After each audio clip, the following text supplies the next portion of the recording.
Welcome everyone. So just continuing in flavour, we have Adrian Dillon from the University of Tasmania, and he's going to talk to us about attack of the drones. Thanks. Adrian? Thank you.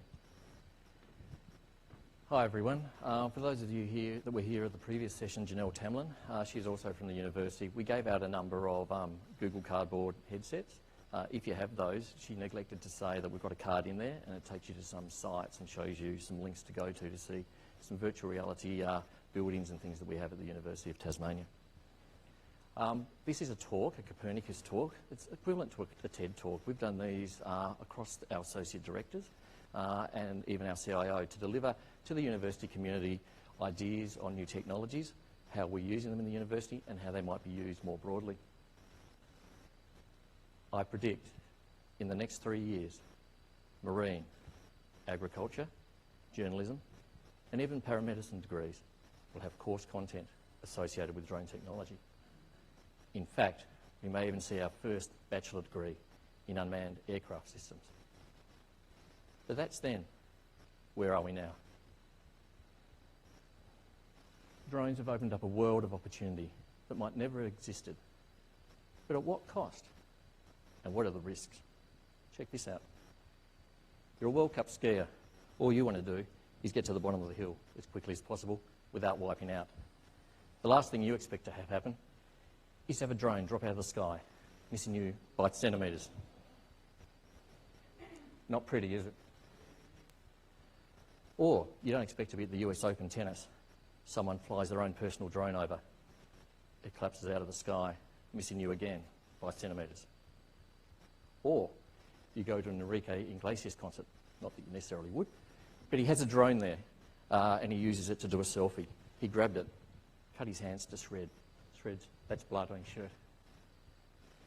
More likely, you're arriving somewhere in a commercial aircraft.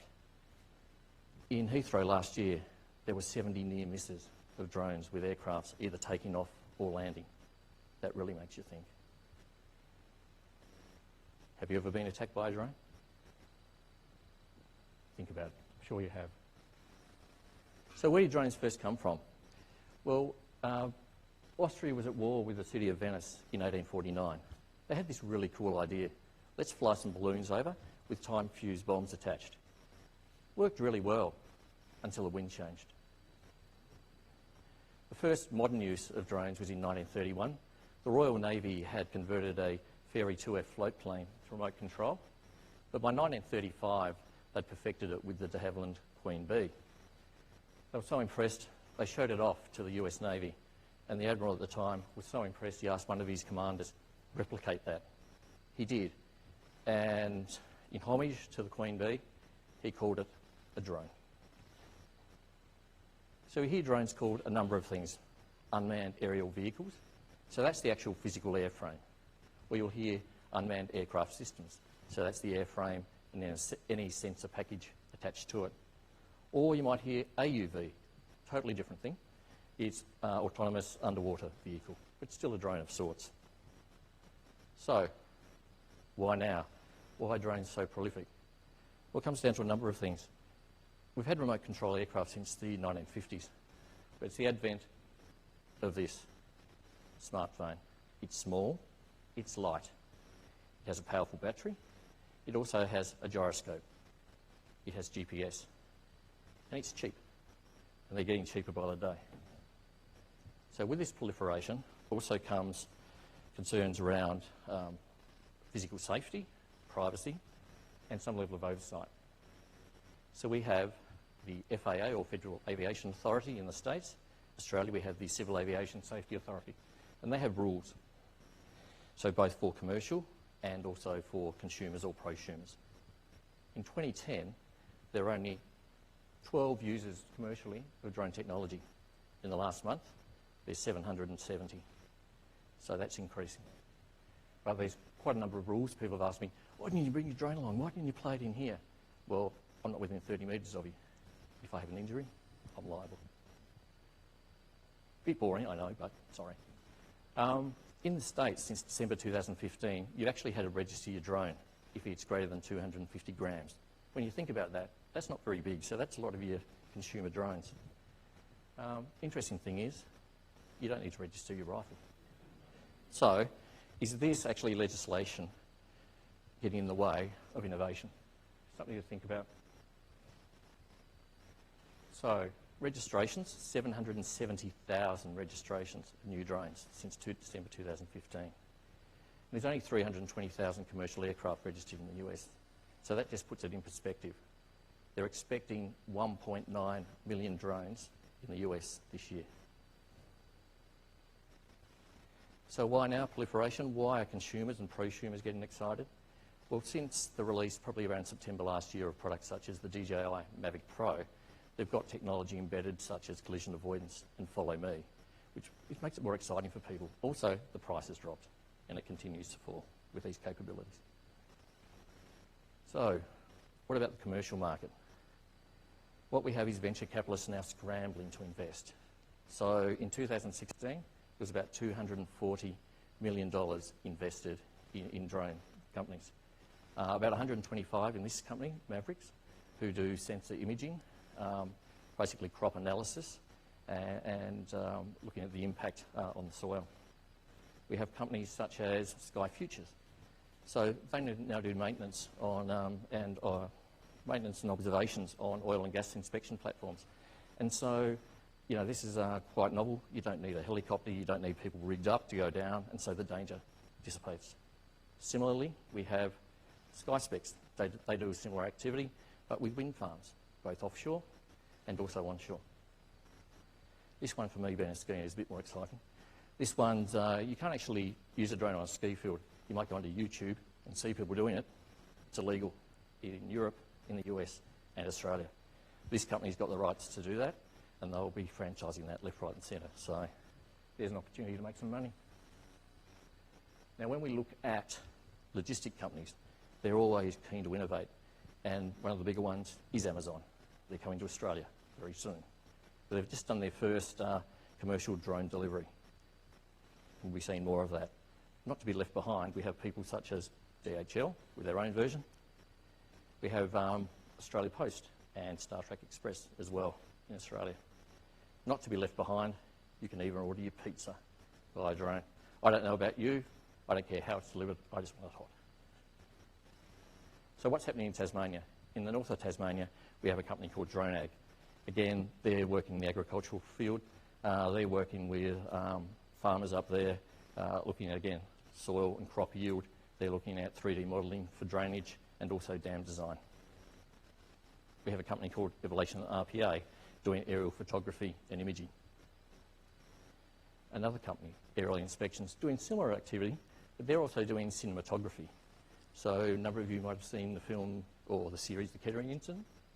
Well, they actually do all the cinematography on that for drone. So governments, the biggest users by far, and that's the military. So this just gives you an idea of a number of the different drones that the military have. The ADF, Australian Defence Force, actually has 5 of the drones shown here. You might know that. From the smallest one being a Wasp, it's a hand-launched drone. It has a 45-minute duration. To one with the largest wingspan there, called the Global Hawk, or Triton, that has a 36-hour duration. And that will be defending our coastlines.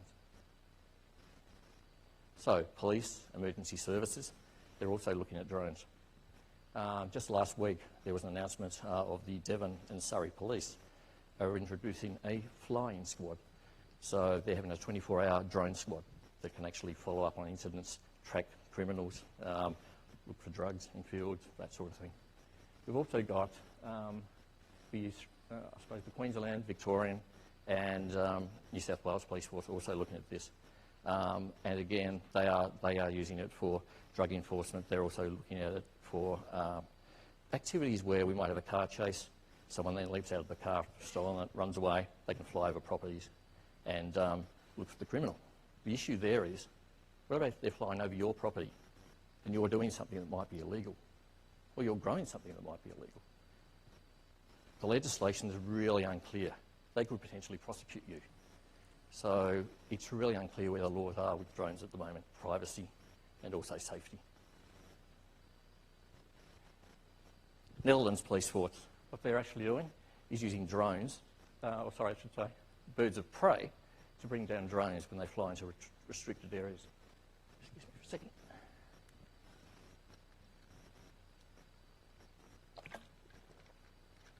It's better. Yeah, so these note, there's also been a university study on the impact of drones on birds of prey. And unfortunately, it's been quite sad. It's not good at all in their natural habitat, and also the impact on these birds as they're bringing them down because they're getting cut up. It's really quite sad. I mentioned at the beginning, paramedicine. So you might think, well, how can that be useful on the drone? Well, they're putting defibrillators on drones.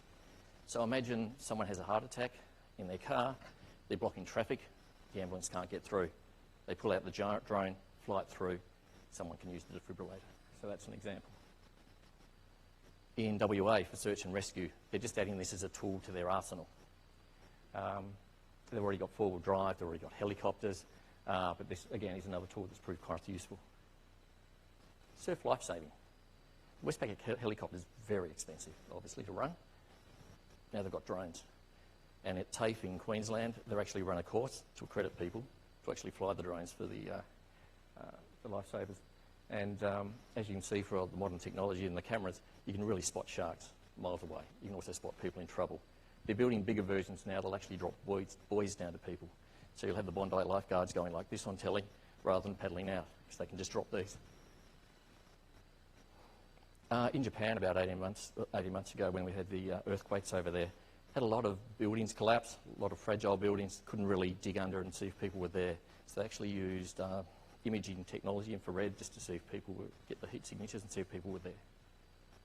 Rescue them. Some novel uses.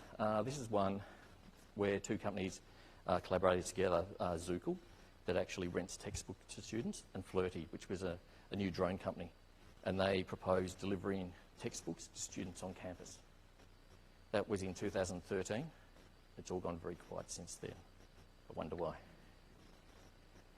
In Japan, they're looking at using drones to deliver drinks and food out to people on the golf course. So you just plug in, I'm on this hole, it'll fly it out to you.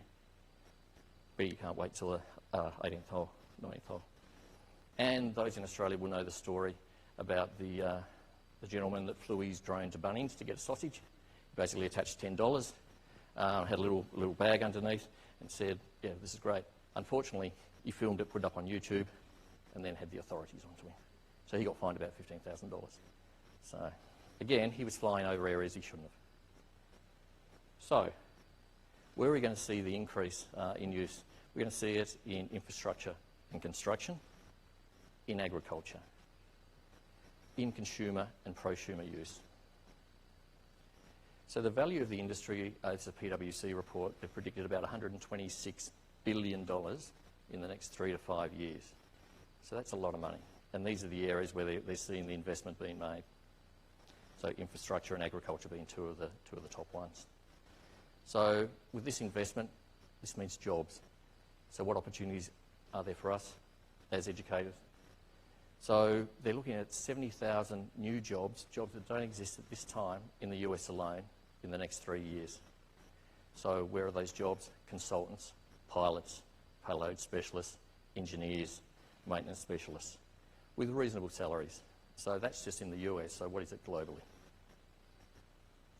Forbes recently put out a list of jobs and seeing where all the growth is. And number 15 in the top 20 jobs from Forbes was basically doing cartography using drones. And so that can impact industries such as agriculture, construction, the environment, and humanitarian efforts. Parrot, a French drone manufacturer, are actually working with the K-12 sector and higher ed in bringing course content into STEM-based courses. And so you can go to parrot.edu.au and get more information there. School of Journalism at the University of Missouri has been using drones for a couple of years. As I said, you see now all the journos, they're starting to have to use drones to get in. They wanted to be first to the story. This is a way to do it. At the University of Tasmania, we have a group called the Terra Luma Group. And they're really big on sensor imaging, developing the packages and payloads for drones. And also undertaking some research with them. They're working particularly with our agricultural sector, but also other areas of the business, particularly in the viticulture area. So They like zipping up and down the wineries and just checking the state of the grapes. So that's a lovely picture just blocking out the sun there. This is Dr. Darren Turner. He actually used to work in IT at the University of Tasmania. He's now working full-time as a researcher with the drones. That drone there is worth about $70,000. So you've got the actual drone itself, which is about $10,000. It's the sensor package that's attached is about $50,000, $60,000. So what he's doing, he's down in Antarctica there. He's looking at moss growth. So as the ice shelf recedes, basically they're looking at how quickly the moss grows, and again, global warming, what's happening there. So every day there's something new about drones and what's happening. So within the last 6 months, we've had both the Federal Aviation Authority and CASA here in Australia dumbing down the actual rules or the license requirements to be a commercial operator. As you'd see, all real estate, everyone's wanting to jump on board. Before you had to almost get a pilot's license to actually act commercially. Now it's a lot easier. The US government has actually invested in Google's Project Wing, which is to provide a drone that retailers and other logistic companies can use, because Amazon's going to keep theirs pretty tight, close to their chest. So that's that one. The next one's pretty scary, and that's that British Aerospace are looking at growing drones. Building chem computers, they're calling them, and growing aircraft from a molecular level out in the field. Pretty scary when you think about it. Queensland's investing $1 million in drones for infrastructure projects. And DJI, which is the biggest consumer brand, have always introduced a service called geofencing. This means if I try to go, say, near Auckland Airport, fly my drone, it won't do it. Basically, GPS coordinates, etc., won't let me do it. In the last few weeks, they've implemented that you can't fly in certain parts of Syria or Iraq, and that's obviously to defeat ISIS, because ISIS have started to use commercial and prosumer drones. So, do we worry about the cost and the risk, or do we look at the opportunities and the investment? Can universities be to marine, agriculture, journalism, and paramedicine fields with the drones? Sorry, I stuffed that up. Can universities be to the drone technology what they are to marine, agriculture, journalism, and paramedicine fields? What opportunities are there? A couple of years ago, I was lucky enough to meet Ray Kurzweil. He's a futurist at Google. He predicted that by 2029, artificial intelligence will become self-aware. That reminds me of one thing. Not sure if you've seen this film. And think about the computers, what they're saying BAE might do. They were talking about autonomous killer drones. So let's hope our future isn't Skynet. Thank you.